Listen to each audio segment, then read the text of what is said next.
Olá, alunos. Essa é mais uma audioaula do curso Ator, da série Entendimento do Texto até Telha-Sela.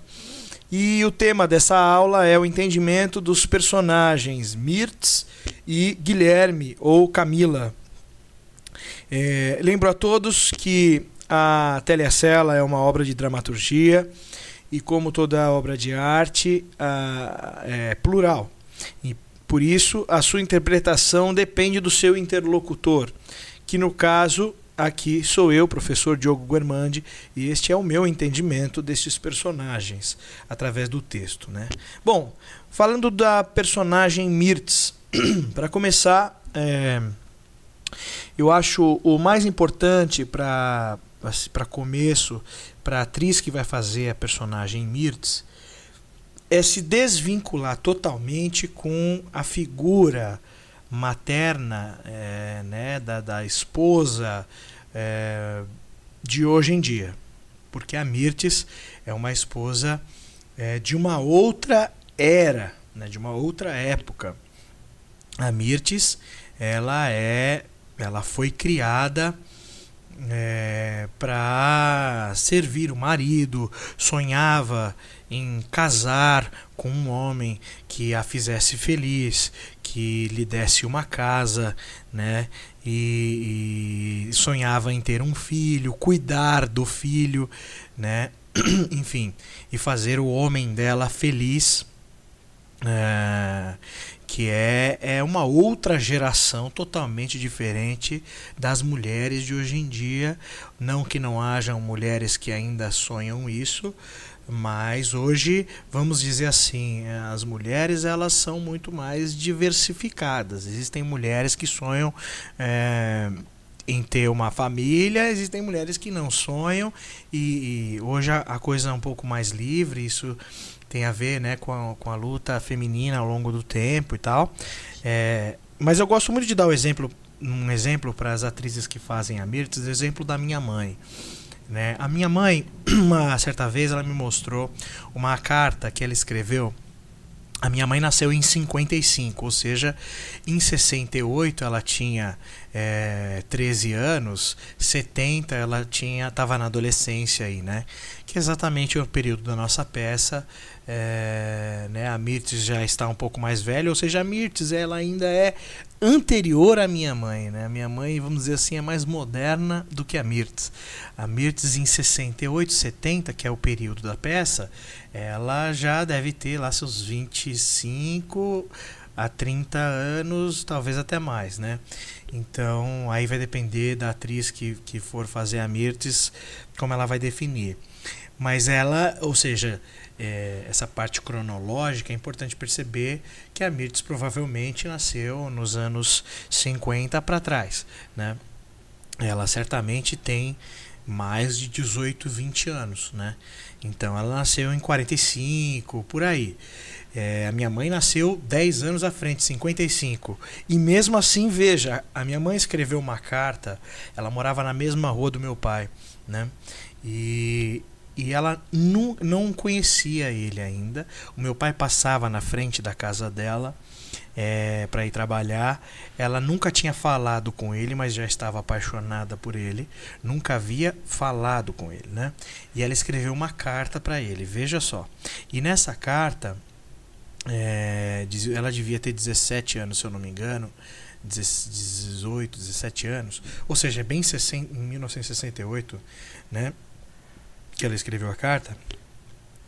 A carta dela dizia o seguinte: olha, eu não te conheço, mas eu já gosto de você, eu acho você uma pessoa muito bacana, e eu te acho muito bonito, e eu estou me preparando para poder ser uma ótima esposa para você. Espero que eu consiga ser a melhor esposa possível para te fazer feliz, etc e tal. Então veja só a carta que a minha mãe, adolescente, diga-se de passagem, escreveu para um cara que ela nunca havia conversado, que era meu pai, né, que ela queria melhorar, ela queria aprender o máximo possível, né, para servir ao meu pai da melhor forma possível como esposa. Veja só que universo completamente diferente do de hoje. E a Mirtes cresceu nesse universo. A Mirtes foi criada pela mãe dela, provavelmente, né, para servir o Jonas, para ser uma ótima dona de casa, né? Por que eu estou falando isso? Onde isso está no texto? Bom, em primeiro lugar, pela época em que se passa, né?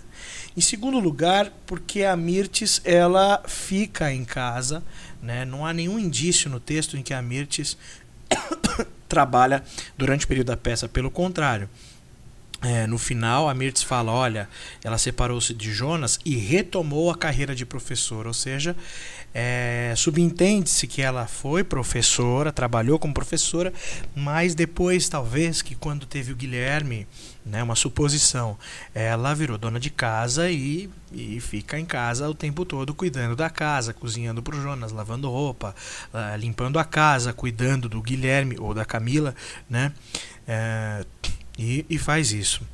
Então, primeiro, vale perceber que ela tem esse dia a dia de dona de casa, né, que prepara a janta para o marido que vai chegar do trabalho, né, que cuida do filho, escova o cabelo do filho, conversa com o filho, etc. Né?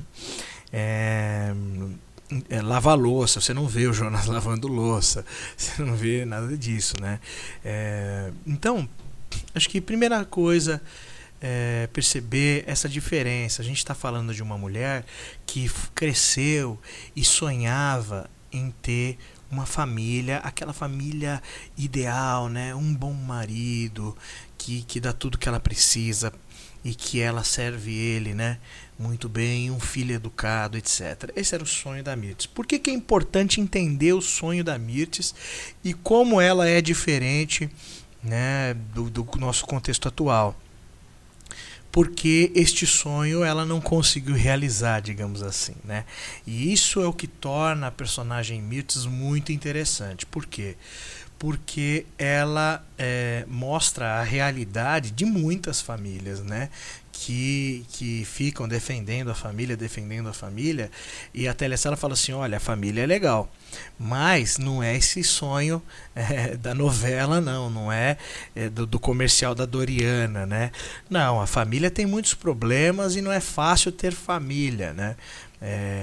Às vezes, assim, eu tenho alunos no colégio, às vezes eu vejo que a família, na verdade, é o pior coisa que existe, às vezes, para algumas pessoas. Dependendo da família, né, a família não é uma coisa boa. A família pode ser uma coisa muito boa, mas não é uma verdade absoluta que serve para todo mundo. E isso também é demonstrado, né? A família da Mirtes, do Jonas, é um desastre, né? Um desastre, uma família sem amor, sem afeto. Tudo que a Mirtes sonhou, ela não tem. Então ela não tem um marido apaixonado por ela, o marido não dá as coisas para ela inclusive ter carinho dele, ela tem que chamar ele, levar ele para o quarto, né? A gente vê isso no texto, né? E a Mirtes, no fundo, o que a gente consegue entender do texto é que ela é uma mulher muito frustrada por tudo isso, né?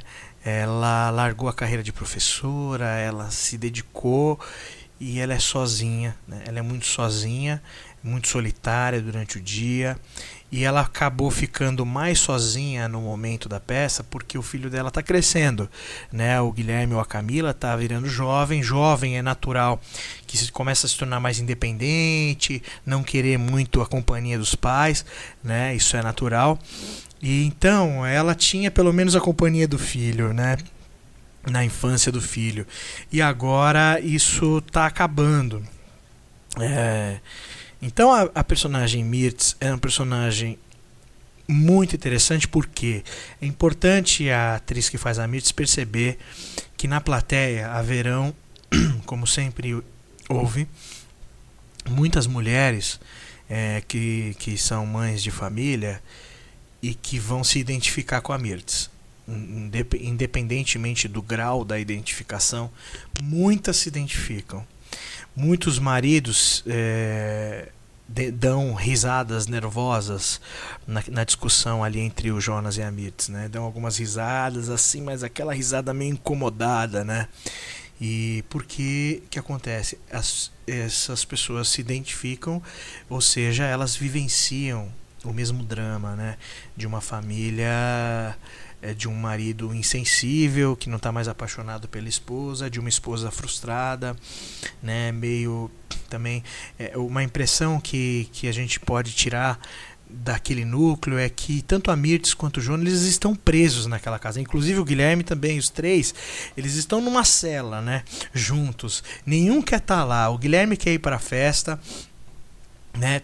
A Mirtz quer viajar, quer sair com o Jonas para comer, né? Quer tirar umas férias, ir para a praia e tal, e nada disso acontece. E o Jonas também, aparentemente, né, não quer estar ali. Ele fala lá pro Costa: você que é feliz, fica aí, dorme e sonha com a guria, eu vou à luta. Então ir a luta para ele é ir para casa, né? Então tudo isso está no texto e é bem visível, né? Então a Mirtz, a pia dela está quebrada, o registro do gás está quebrado, né? Ou seja, esses são símbolos estéticos do texto que podem dizer o seguinte: a casa, aquela família está fracassada, né? Ela fala assim: essa casa está caindo, não é? Então, tudo isso são símbolos que existem no texto para demonstrar uma família falida, né, para desconstruir aquela família da televisão, que é linda, que todo mundo se ama, que tem cachorrinho e tal, né?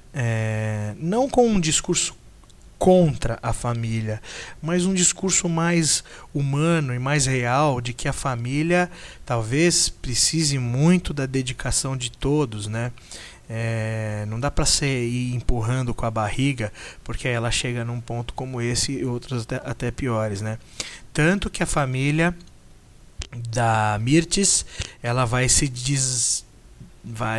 dissolver, ou seja, ela vai se separar do Jonas, e o Guilherme ou a Camila, eles vão casar e vão sumir, assim, poucas vezes vão falar com os pais, está no texto deles, né, no final. Continua tendo uma dificuldade no relacionamento com os pais, né? Então é isso, o que a gente pode perceber da Mirtz é essa frustração. E outra coisa é muito importante a Mirtz para a tela. Então a Mirtz é o personagem da cela mais importante para o entendimento da tela, né? Por quê? A Mirtz vive numa frustração, ela vive numa solidão muito grande, e em vários momentos do texto dela ela relaciona a televisão. Então, por exemplo, quando o Guilherme briga com o Jonas, veja, uma mulher que sonhou com uma família unida, feliz, etc., naquele momento, naquela janta, ela vê o filho brigando com o pai vai bater no filho, aquilo deve acontecer todo dia. Naquele momento ela vê a realidade dura, que é muito diferente do que ela sonhava. E aí o que ela faz? Olha lá, menino, deixa o menino, vai, olha lá, quero só ver como o pobre do Pedro vai sair dessa. Ou seja, vamos assistir televisão, pelo amor de Deus, porque eu não aguento essa realidade, né? É muito difícil para mim ver o meu marido querendo bater no meu filho querendo xingar meu marido, e isso para mim não é o que eu sonhava. E vamos ver televisão, cara, vamos nos drogar aqui, vamos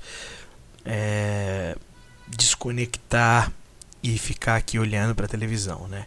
Então esse é um momento. Outro momento é quando também é a cena dela com o Guilherme, e aí ela acaba a novela, o último capítulo, e aí vem aquele contraste, né? E aquele contraste naquele momento do texto é intencional.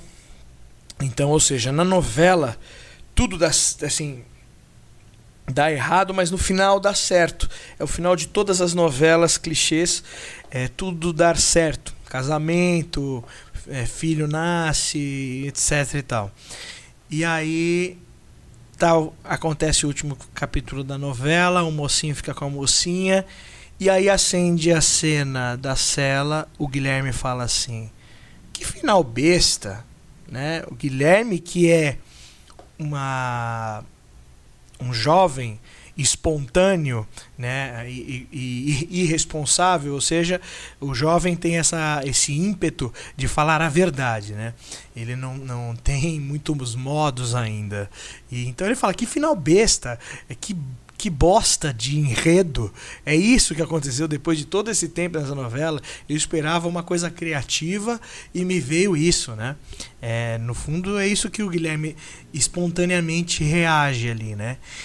E a Mirtes, por outro lado, ela fala, que besta, menino. Foi muito lindo.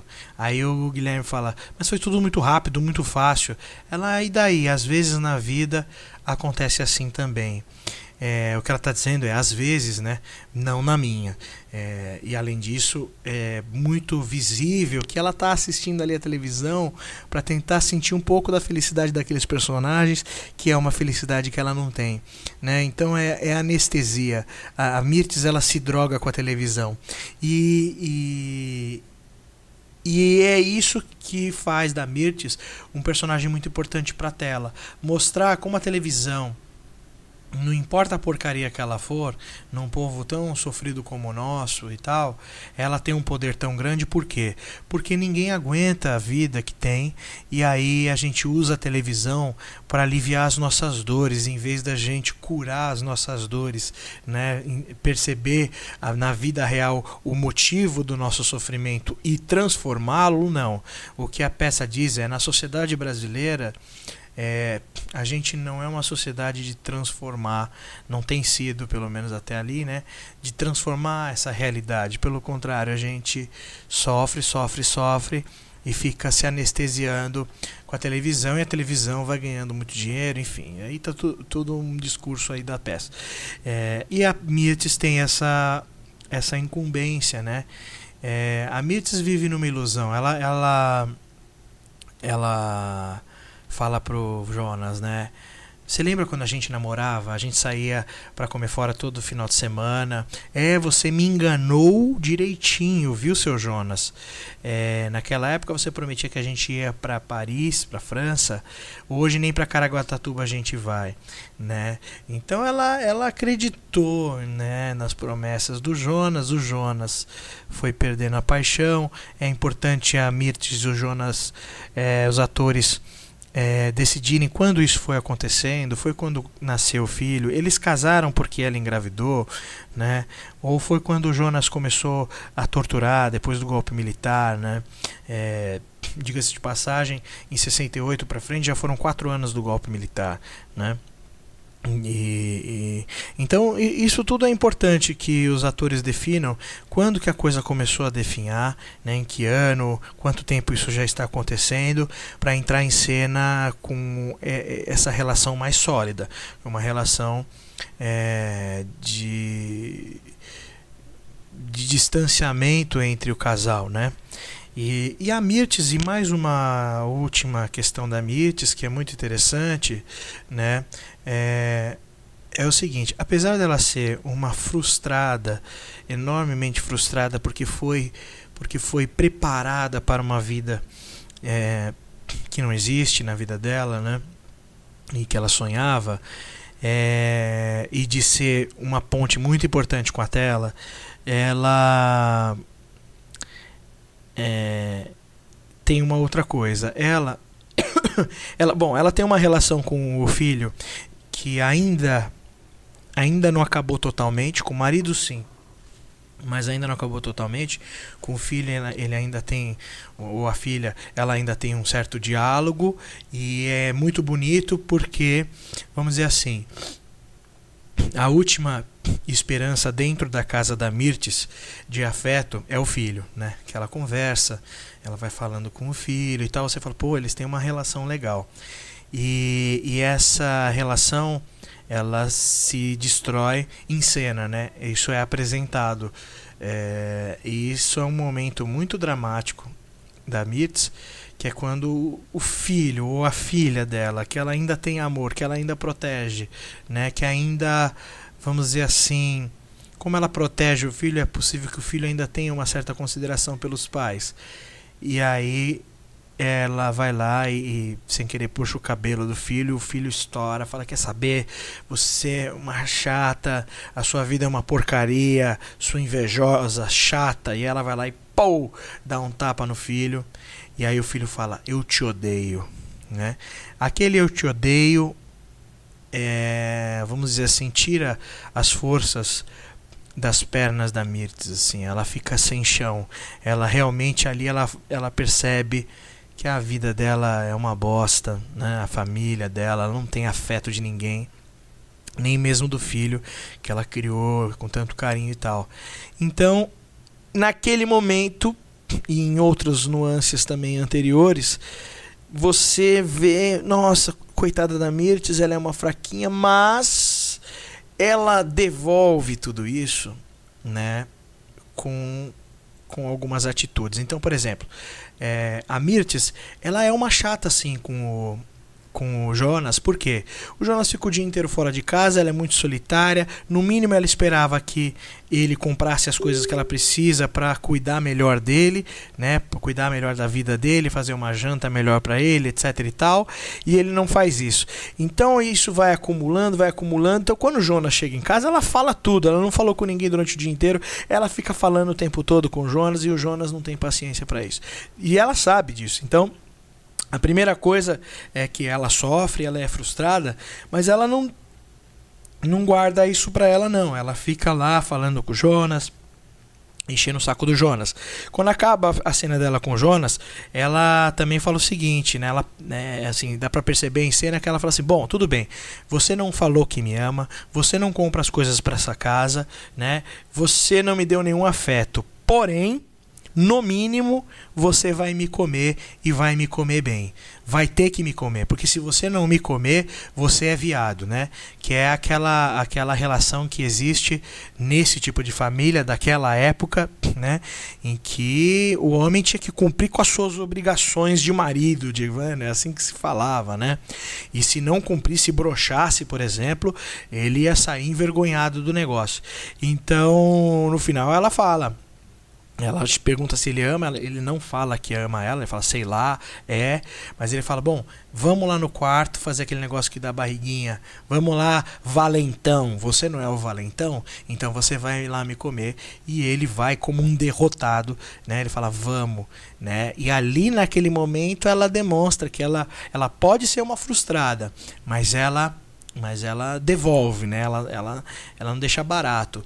E quando acaba a cena do Guilherme, que é uma parte muito dramática para ela, muito sensível, ela se sente muito sozinha, ela demonstra também que ela tem uma fuga de tudo isso, que além da televisão, é o Vicente, que é um amante, né? Ela liga pro Vicente, fala, olha, meu marido vai sair para fazer um serão, o Guilherme vai numa festa, vem aqui, né? Vem aqui ficar comigo. É o amante dela. E é muito interessante porque isso aparece no final e não no começo. Porque se aparecesse no começo do texto da Mirtes, a plateia já poderia, desde o começo, julgar ela como uma imoral, né? E tudo mais. Mas o que o autor faz, invertendo e colocando no final, olha só, essa mulher sofre tanto, a vida dela é tão sem graça, é tão solitária, mesmo tendo uma família, que... mesmo ela tendo sido criada numa época em que é muito imoral a mulher adúltera, né, diga-se de passagem, muito imoral, era uma vergonha, e ela foi criada para não ser uma adúltera, ela é um ser humano. Talvez o autor esteja dizendo isso. E como todo ser humano precisa ser amado, precisa de carinho. Então, subentende-se que esse Vicente que ela liga não é um cara que ela foi atrás ou qualquer coisa. Esse cara deve ser, provavelmente, né, hipoteticamente falando, ele deve ser um encanador que foi na casa aí um dia, o carteiro, ou qualquer o cara da feira, um cara do mercado, um cara qualquer que de repente num determinado dia falou, ô Mirtes, nossa, hoje você tá bonita, hein, né? E ela de repente naquele momento ouviu um elogio que ela não ouvia há muito tempo, né? E aí o Vicente passou a ser talvez a única pessoa, né, e no texto é a única pessoa que provavelmente dá carinho para Mirtes, que é um ser humano como qualquer outro. Então é um personagem muito complexo, muito interessante, tem uma função na peça muito importante com relação à tela, tem uma função na peça muito importante com relação ao núcleo dos policiais. Ela humaniza o Jonas, que é o policial, para não deixar o policial como vilão, e ela tem uma função também muito importante de identificação com a plateia, porque mesmo nós estamos em outra época, na plateia muitas mães vêm assistir, esposas vêm assistir a peça, e a Mirtes tem essa relação interessante com a plateia. A plateia das mulheres e os maridos reagem muito na cena da Mirtes, do Jonas e do Guilherme. Então é uma responsabilidade para a atriz que faz a Mirtes, e vale mergulhar nas mulheres dessa época, nas tradições, na moral, né, e nessa frustração que ela carrega, certo? Bom, vamos falar do Guilherme e da Camila, né? O Guilherme ou a Camila, acho que a primeira coisa... Bom, em primeiro lugar, vale lembrar que a Cela ela é fruto de uma pesquisa sobre os personagens, né, as pessoas reais aí que vivenciaram a ditadura militar, né? Então, o que isso significa? Significa que a Cela tem todos os atores da Cela têm uma responsabilidade com relação a representar aí um contexto histórico real, né? Não é só uma coisa de ficção, né? Tem aí uma característica de fazer com que as pessoas percebam e conheçam um pouco mais sobre a história do Brasil nesse período, né? Então, o Guilherme e a Camila são jovens, né? Geralmente, dependendo dos atores, vai variar aí de 13, o Guilherme e a Camila podem ter 13 anos até 18 anos, né? Então aí ou o Guilherme e a Camila é um pré-adolescente ou ele é um adolescente, ou são adolescentes, né? Então, ou seja, eles representam a juventude num período de ditadura militar, tá? Esse personagem representa isso. Como é que né, ser jovem num estado de exceção? Tá? Então essa é a função desse personagem e é muito interessante. Primeiro, o que a gente pode perceber é que o Guilherme ou a Camila, eles não entendem muito bem o contexto geral, né? Nem mesmo os brasileiros adultos entendiam muito bem o contexto geral, pela falta de informação que havia, pela censura, pelo jornalismo censurado, né? As mídias, e mesmo também por falta de entendimento, porque a ditadura militar no Brasil não era um evento isolado, ele fazia parte de um movimento mundial aí, de uma Guerra Fria e tudo mais, né? Então, mas você imagina um jovem que ainda está tentando entender o que é o mundo, começando a entender o que é o mundo, num contexto como esse, tão complexo, tão articulado. Então aí eles são muito perdidos, e o Guilherme demonstra isso. Eu não entendo porque o meu pai fala assim, né, ele tem uma amiga, ou a Camila tem um amigo que eles gostam, né, que tá uma paquerinha da escola, e que tem um pai que talvez seja comunista, né?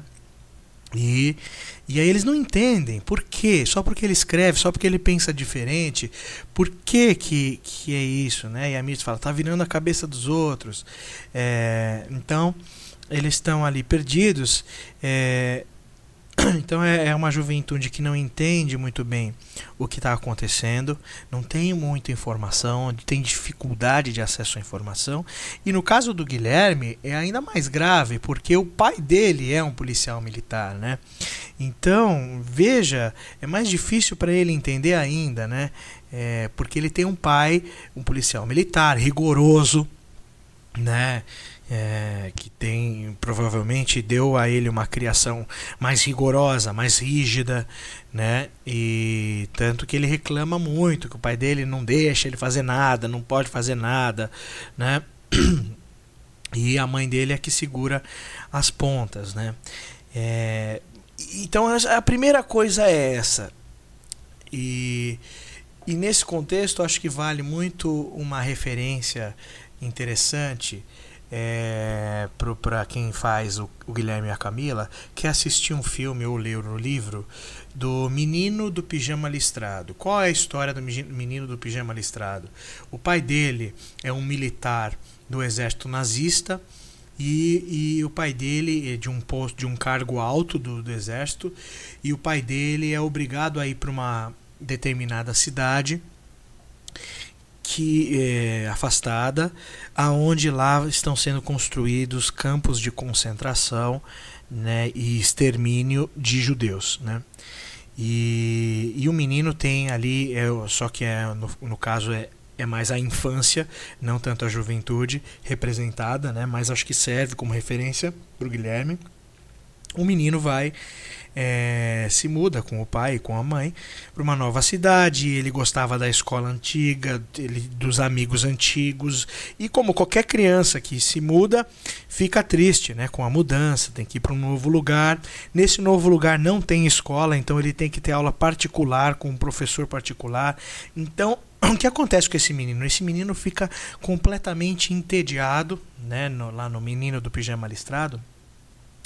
E aí ele começa a brincar sozinho no jardim, brincar no quintal da casa. Ele vai brincando e ele não sabe nada do que está acontecendo, ele não entende nada. E aí ele vai brincando, vai explorando, até que um dia ele sai, ele vai pro fundo da casa, ele acaba saindo da casa, continua explorando, né? É meio no campo assim a casa. Ele vai andando e até que ele chega num lugar que tem uma cerca, né? E lá dentro da cerca tem um monte de gente no olhar daquela criança com pijama. Na verdade eram os judeus presos, e aquele era o uniforme dos judeus, né? E ele olha lá aquelas pessoas e tem um menino da mesma idade que ele do outro lado, com um pijama, ou seja, com um uniforme lá. Um menino preso, um menino judeu, e eles fazem uma amizade, né? E aí o filme vai mostrando a amizade deles pela grade. Eles não conseguem interagir ali, né? E o filme é belíssimo, é um filme dramático, muito bonito, vale a pena assistir, né? Eu vou dar spoiler aqui, né? O menino, filho do general nazista, ele acaba um dia entrando para dentro do centro de concentração, e aí, sem querer, os guardas acabam colocando ele numa câmara de gás e ele morre, né? Então é um filme trágico, mas muito bonito, que mostra o drama de uma criança que vive num estado de exceção, que não tem nada a ver com o estado de exceção e que acaba pagando o preço. É justamente por aí. E o Guilherme e a Camila é exatamente a mesma coisa. São jovens que estão pagando um preço que eles não sabem por que eles estão pagando, né? Por que eles têm tão pouca liberdade? Por que eles não podem falar determinadas coisas? Por que eles não podem ter amigo? Aquele lá não pode ser meu amigo porque o pai dele é desse jeito. Por que ele não pode ficar na rua até mais tarde? Por que ele, né? Então, eles são meio perdidos, meio indignados. E aí vale também o ator que faz o Guilherme, a atriz que faz a Camila. Importante perceber o seguinte: o Guilherme e a Camila, para começar, eles não têm telefone celular. Eles não têm celular com internet, não dá para caçar Pokémon, não dá para entrar no WhatsApp, não dá para entrar no Facebook. Não existia Facebook, não existia computador, não existia internet, não existia videogame, tá? Então, a gente está falando de uma época, né? Hoje em dia, com tudo isso que eu acabei de falar, o jovem já é normalmente entediado, né? A não ser que ele tenha uma atividade profissional, o jovem que sai da escola e vai para casa, ele é entediadíssimo, né? Ele quer agito, ele quer ver a coisa acontecer. Isso eu estou falando de hoje. Você imagina esse jovem, né, o Guilherme, com um pai que é policial, que é rigoroso, não deixa ele fazer nada, né? A mãe é uma medrosa, né? E num estado de ditadura também não se pode fazer muita coisa. Ele é jovem e ele está entediadíssimo. Ele quer fazer alguma coisa, ele não aguenta mais ficar dentro de casa. Esse é o Guilherme, essa é a Camila. E aí, de repente, surge uma festa, né? Vai ter uma festa. E essa festa é muito importante. É importante o ator e a atriz perceber que para aqueles atores, para aqueles personagens, naquele contexto, essa festa tem uma importância muito maior do que de fato uma festa tem, né?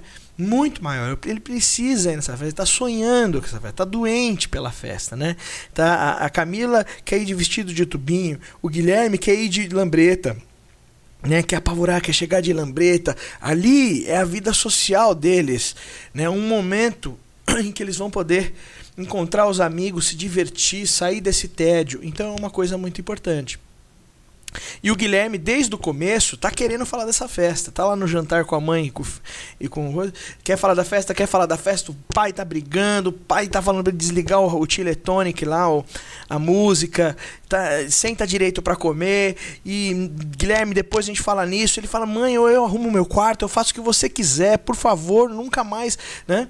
E ele quer ir pra festa, e ninguém dá ouvidos a ele. Ninguém dá ouvidos.